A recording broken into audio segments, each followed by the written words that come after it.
Have you noticed that a simple trip to the grocery store feels different today than it did just a few years ago? You walk into the store expecting to buy the same things you always buy: milk, bread, eggs, and maybe a few snacks. Nothing unusual. But then something catches your attention. The prices. You pick up a bottle of milk and take a closer look. That can't be right. Wasn't this cheaper before? Maybe it's just the milk. So you check something else. Then another product, and another. You quickly realize the pattern is everywhere. The prices seem higher than you remember. You continue shopping anyway. After all, people still need groceries. People still need food. So you place a few items into your basket and head toward the checkout. As you wait in line, everything still feels normal. Nothing looks different, the shelves are stocked, customers are shopping, and the store is busy as usual.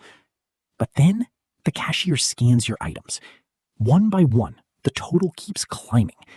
Higher, and higher, and higher. Finally, the receipt prints. You take a look at it. The basket isn't full. You didn't buy anything expensive. And yet somehow the final amount feels much higher than expected. At that moment, millions of people around the world have the exact same thought. Why is everything getting more expensive? Is it because companies are charging more? Is it because people are spending too much? Or is there something much bigger happening behind the scenes? The answer starts with a simple idea. To understand why prices rise, we first need to understand how money and goods interact with each other. And the easiest way to do that is to imagine a tiny economy from scratch. A small island, a few people, a few products, and a very simple system of money. Once we understand that island, we'll understand why prices rise in the real world too. On this island, there are 100 apples and 100 coins. Everything is perfectly balanced. Each apple costs 1 coin, and people trade normally without any problems. The amount of money matches the amount of goods available. Life is simple. If someone wants an apple, they pay 1 coin. If someone wants 2 apples, they pay 2 coins. Prices remain stable because nothing in the system changes. Now, imagine that one morning, the people on the island wake up and discover something unusual. There are suddenly another 100 coins in circulation. Nobody grew more apples. Nobody built new farms. Nobody produced anything new. The only difference is that there is now more money. At first, everyone feels richer.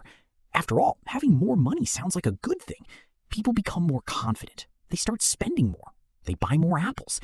They compete with each other to get the goods they want. But there is a problem.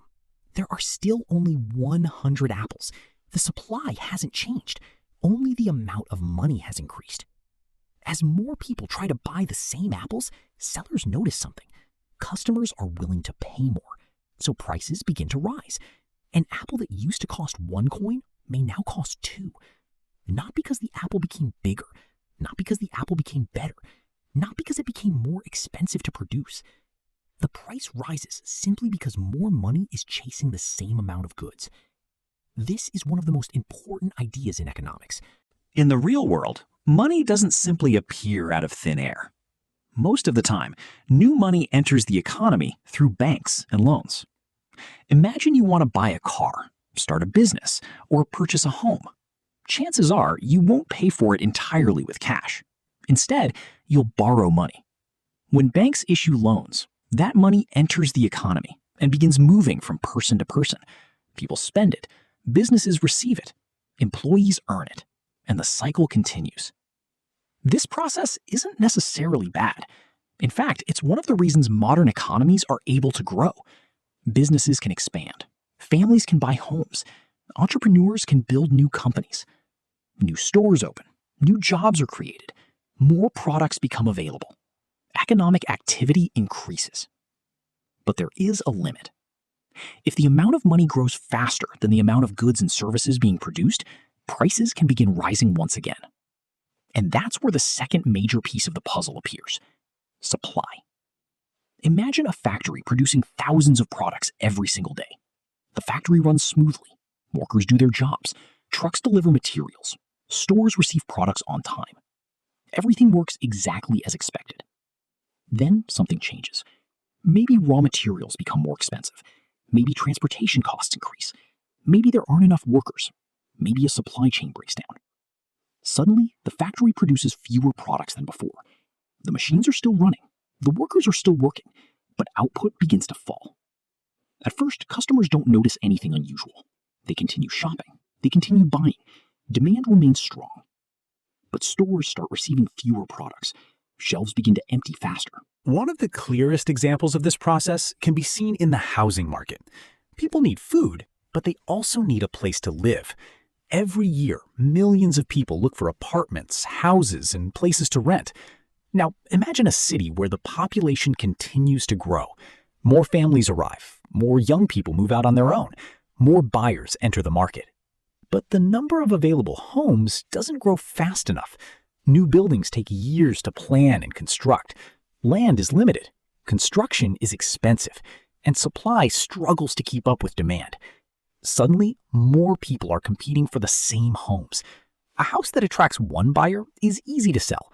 A house that attracts 10 buyers becomes a competition. Buyers begin offering more money. Sellers notice the increased demand. Prices start moving higher. And once prices begin rising, even more people rush into the market because they're afraid homes will become even more expensive in the future. More buyers, limited supply, higher prices. The same thing happens with rent. When there aren't enough homes available, landlords can charge more because demand remains strong.